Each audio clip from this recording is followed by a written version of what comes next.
There's no replacing the creativity of a human being at this point. And I think that that's some of what, when I talk to musicians on the buses and out to shows, they're worried about, okay, every time somebody fires up an AI prompt, a session player dies, you know.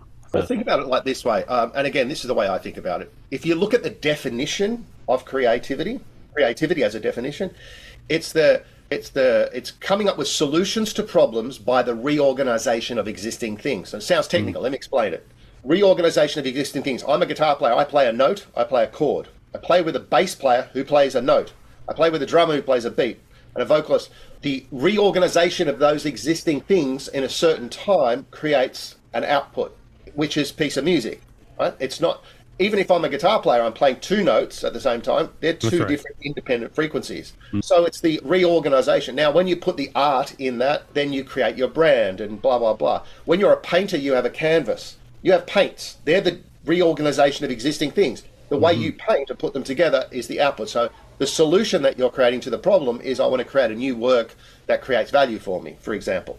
So when we look at that through the lens of one of the parts that of the existing things that we mix into the mixture is AI instead of a paintbrush, and then we use our mindset and our musical skill, this is where we get to this augmented human component, whereby now we have the ability to research 1,000 years or whatever, however long it is of information at a millisecond and be able to use our mind. So it's not about replacing us.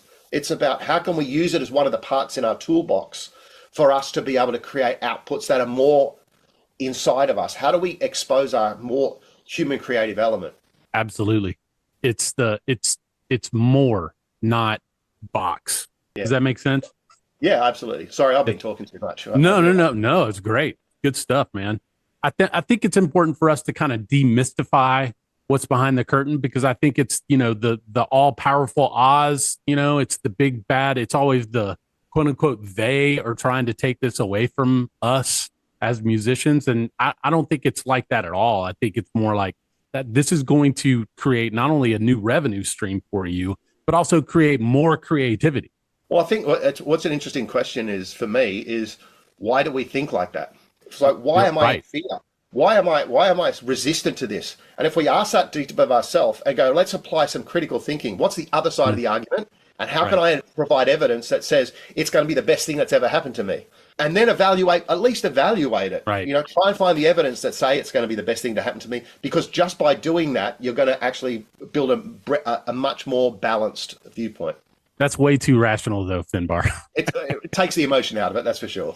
John, Tying go into ahead. that, Mark, I mean, this is what we call the piano principle. Like Right. piano's Yeah. just sitting there, right?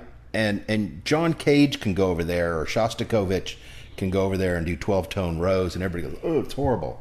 But if Debussy or Ravel go over there and they go, "Oh, it's this, and this," then it's like it's fantastic. So AI is going to be a piano. It's going to be used for good. It's going to be used negatively, but it's going to be used. Right.